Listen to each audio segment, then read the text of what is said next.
प्रिय विद्यार्थियों, सुप्रभात। आज के वीडियो में हम कक्षा 11 हिंदी साहित्य के अंतर्गत टॉर्च बेचने वाला, जिसके लेखक हरिशंकर परसाई जी हैं, इस पाठ का अध्ययन करेंगे।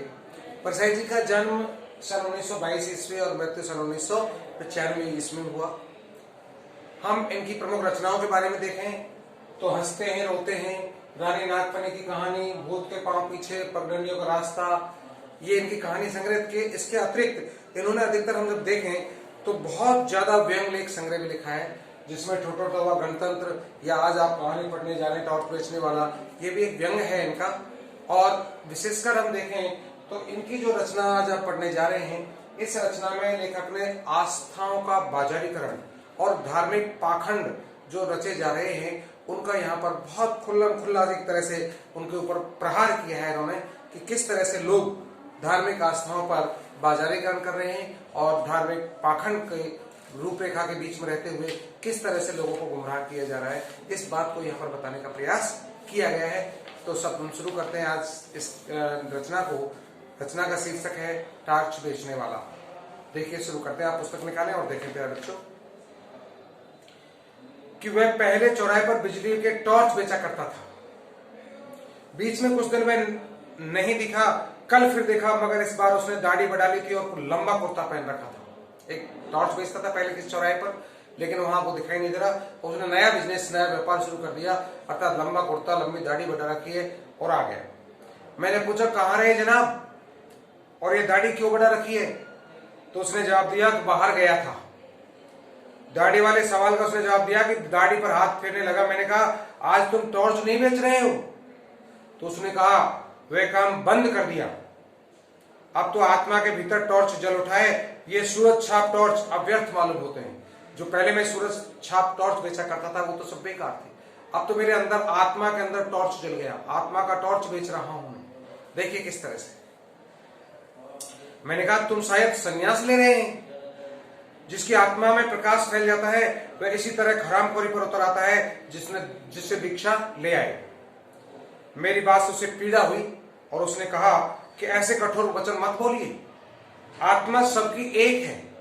मेरी आत्मा को चोट पहुंचाकर आप अपने ही आत्मा को घायल कर रहे हो। इस तरह से उसने मुझे जवाब दिया। मैंने कहा, यह सब तो ठीक है, मगर यह बताओ कि तुम एकाएक ऐसे कैसे हो गए?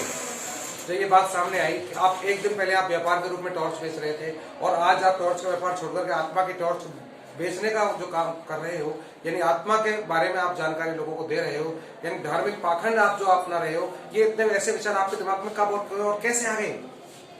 क्या उधार मिलना बंद हो गया आपको? चूंकि अधिकतर लोग ऐसा काम तभी करते हैं, यानी सन्यासी या बाबा जी का रूप धारण तब करते हैं तब या तो उनको उधार मिलना बंद हो जाता है, या क्या साहूकारों ने ज्यादा तंग करना शुरू कर दिया, या किसी का आपने ज्यादा लेकर खा लिया है तो वो आपके तगाजा करते हैं, तो तगाजा करने के कारण भी लोग सन्यासी बन जाते हैं। क्या चोरी के मामले में कहीं फंस गए हो, या आखिर बाहर का टॉर्च और भीतर आत्मा में कैसे घुस गया? मैंने एक प्रश्न करके उसे पूछना चाहा। तो उसने कहा कि आपके सब अंदाज गलत है, कि मैंने किसी का पैसा लेके खाया है, ना किसी का उधार है, ना मुझे उधार मिलना बंद हुआ है। तो ऐसा कुछ नहीं हुआ। एक घटना हो गई कि जिसने जीवन ही मेरा बदल दिया, उसे मैं गुप्त रखना चाहता हूं, पर क्योंकि मैं आज ही यहाँ से दूर जा रहा हूं इसलिए आपको सारा किस्सा सुना देता हूं। उसके बयान शुरू किया। अब देखिए किस तरह से वो टॉर्च बेचने वाला अपनी आत्मा की टॉर्च बेचने की कहानी अपने दोस्त को सुनाता है, यानी मुझे लेखक को सुना रहा है। क्या कहता है देखिए कि 5 साल पहले की बात है। मैं अपने एक दोस्त के साथ हताश एक जगह बैठा था। हमारे सामने आसमान को छूता हुआ एक सवाल खड़ा था। वह सवाल था कि पैसा कैसे पैदा करें। हमारे सामने सबसे बड़ी समस्या थी। तो हम दोनों ने सवाल की एक एक टांग पकड़ी और उसे हटाने की कोशिश करने लगे। कभी कुछ विचार उसके आते, कुछ मेरे आते कि भाई ये कर लिया जाए, वो कर लिया जाए, ऐसे कर ले, वैसे कर ले, तरह तरह के उपाय हमने सोचना शुरू किया। हमें पसीना आ गया पर सवाल हिला ही नहीं, यानी हमें पैसे कमाने का, पैसा ज्यादा आने का कोई स्रोत हमें मिला नहीं।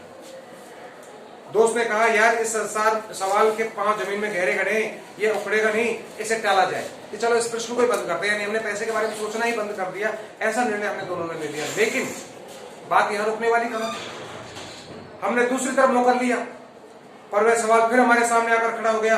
तो मैंने कहा कि यार ये सवाल हम टलेगा नहीं, चलो हल ही कर लें। पैसा पैदा करने के लिए कुछ काम धंधा करें। हम इसी वक्त अलग अलग दिशाओं में अपनी अपनी किस्मत आजमाने निकल पड़े।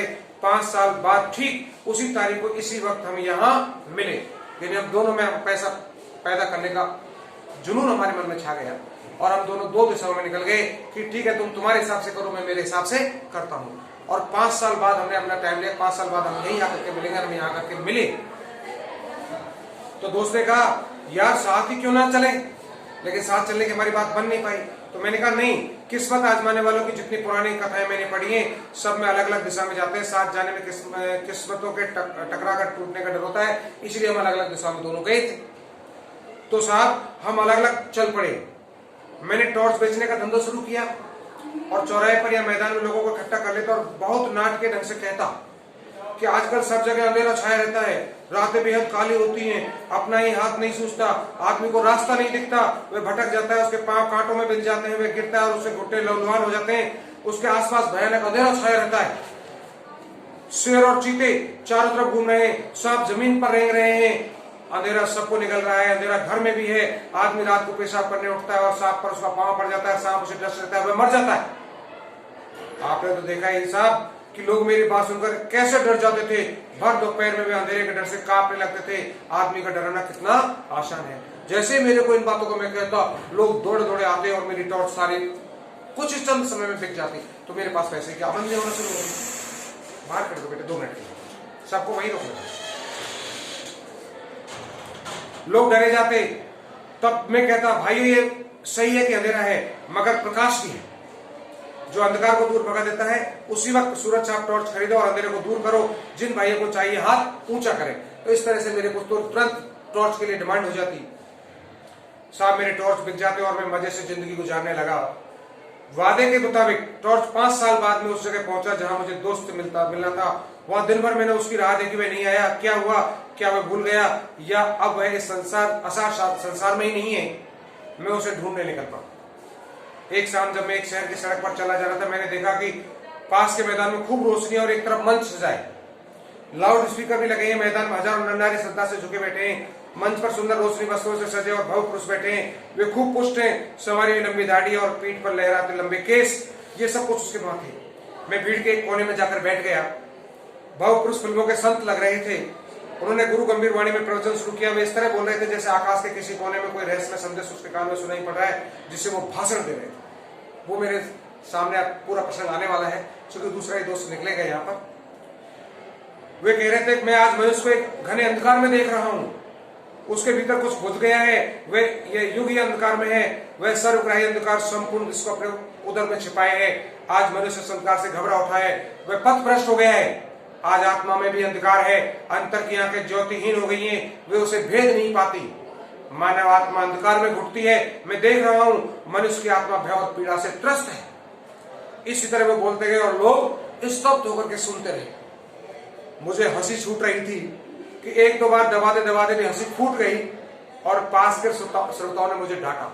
जब इस तरह के वो प्रवचन दे रहा था तो मुझे एकदम से हंसी आ गई। बाद में बैठे हुए और जो श्रोता थे उन्होंने मुझे दबाया, नहीं आपको हंसना नहीं, शांत हो जाइए, सुनिए बहुत अच्छी ज्ञान की बात चल रही है। तो भव्य पुरुष प्रवचन के अंत में पहुंचते हुए कहने लगा कि भाई और बहनों डरो मत, जहां अंधकार है वहीं प्रकाश है। अंधकार में प्रकाश की किरण है, जैसे प्रकाश में अंधकार की किंचित कालिमा है। प्रकाश भी है, प्रकाश बाहर नहीं है, उसे अंतर में खोजो, यानी अपने हृदय में देखो, अपनी आत्मा में देखो। अंतर में बुझी उस ज्योति को जगाओ। मैं तुम सबका उस ज्योति को जगाने के लिए आह्वान करता हूं। मैं तुम्हारे भीतर वही शाश्वत ज्योति को जगाना चाहता हूं। हमारे साधना मंदिर में आकर इस ज्योति को अपने भीतर जगाओ। साहब अब तो मैं खिलखिलाकर हंस पड़ा। जब उसने इस तरह कहा तो मुझे एकदम जोर से हंसी आ गई। पास के लोगों ने मुझे धक्का देकर भगा दिया। मैं मंच के पास जाकर खड़ा हो गया, क्योंकि मैं भी इसी तरह मेरी टॉर्च बेचा करता था, तो मेरी आवाज भी यही थी और मुझे मेरे जैसे आवाज देने वाला वहां मिल गया। मैंने सोचा बड़ी अजीब बात है, क्या एक अद्भुत संयोग का संगम हुआ है यहाँ पर। भव्य पुरुष मंच से उतरकर कार पर चढ़ रहे थे। मैंने उन्हें ध्यान से पास से देखा। उनकी दाढ़ी भी बड़ी हुई थी, इसलिए मैं थोड़ा झिझका, पर मेरी तो दाढ़ी नहीं थी, मैं तो उसी मौलिक रूप में था। उन्होंने मुझे पहचान लिया, बोले अरे तुम। चूंकि मैं तो उनको नहीं पहचान पाया, चूंकि हालांकि मेरा दोस्त था। समय काफी 5 साल वर्ष बीत गए उसके बाद की घटना है, लेकिन मैंने दाढ़ी नहीं बढ़ाई, उसकी तो लंबी लंबी दाढ़ी थी। तो वो मुझे देख करके पहचान, अरे तुम। मैं पहचान कर बोलने वाला ही क्या, उन्होंने मुझे हाथ पकड़कर कार में बिठा लिया। मैं फिर कुछ बोलने लगा तो उन्होंने कहा बंगले तक कोई बातचीत नहीं होगी, वही ज्ञान चर्चा करेंगे कि अपन बंगले तक पहुंचते तब तक कोई बात नहीं, क्योंकि ड्राइवर साथ था और लोग साथ गाड़ी में थे, इसलिए बंगले पर बैठ करके वही ज्ञान चर्चा करेंगे। मेरे दोस्त ने मुझे शांत कर दिया। मुझे याद आ गया कि ड्राइवर पास है। बंगले पर पहुंचकर मैंने उसका ठाठ देखा। उस वैभव को देखकर मैं थोड़ा झिझका, पर तुरंत ही मैंने उसने अपने दोस्त को खुलकर बातें शुरू कर दी। मैंने कहा, यार तू तो बिल्कुल बदल गया। उसने गंभीरता से कहा कि परिवर्तन जीवन का अनंत क्रम है। बहुत गंभीर बात है कि जीवन में अनंत परिवर्तन आते हैं और इंसान को कभी अपनी जगह पर रुकना नहीं चाहिए, परिवर्तन के साथ लेकर के आगे बढ़ लेना चाहिए। मैंने कहा गाली देके कि या वाह, फिलॉसफी मत बगा रही है, बता कि तूने इतनी दौलत कैसे कमा ली 5 सालों में। उसने पूछा, तुम इन सालों में क्या करते रहे? मैंने कहा, मैं तो घूम घूम कर टॉर्च बेचता रहा। सच बता, तू भी टॉर्च का व्यापारी है? उसने कहा, तुझे क्या ऐसा ही लगता है? क्यों लगता है? तो मैंने उसे बताया कि जो बातें मैं कहता हूं वही तू कह रहा था। मैं सीधे ढंग से कहता हूं, तू उन्हीं बातों को रहस्यमय ढंग से कहता है। अंधेरे का डर दिखाकर लोगों को टॉर्च बेचता हूं, तू भी अभी लोगों को अंधेरे का डर दिखा रहा था और तू भी जरूर टॉर्च बेचता है।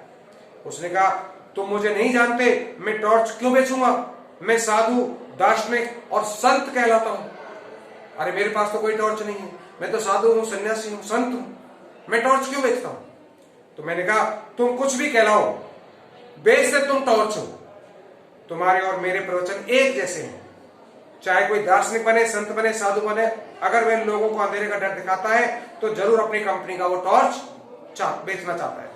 तुम जैसे लोगों के लिए हमेशा ये अंधकार छाया रहता है। बताओ, तुम्हारे जैसे किसी आदमी ने हजारों में कभी भी ये कहा है कि आज दुनिया में प्रकाश फैलाए? कभी नहीं कहा। क्यों? इसलिए कि उन्हें अपनी कंपनी का टॉर्च बेचना है। मैं खुद भर दोपहर में लोगों से कहता हूं कि अंधकार छाया है, बता किस कंपनी का टॉर्च बेचता है? तो मेरी बातों से उसे ठिकाने पर ला दिया था।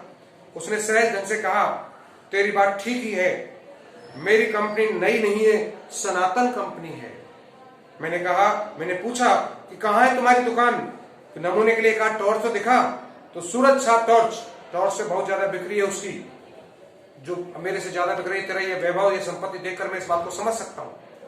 तो उसने कहा कि उस टॉर्च का कोई दुकान बाजार में नहीं है, वह बहुत सूक्ष्म है, मगर कि उसकी कीमत बहुत मिल जाती है।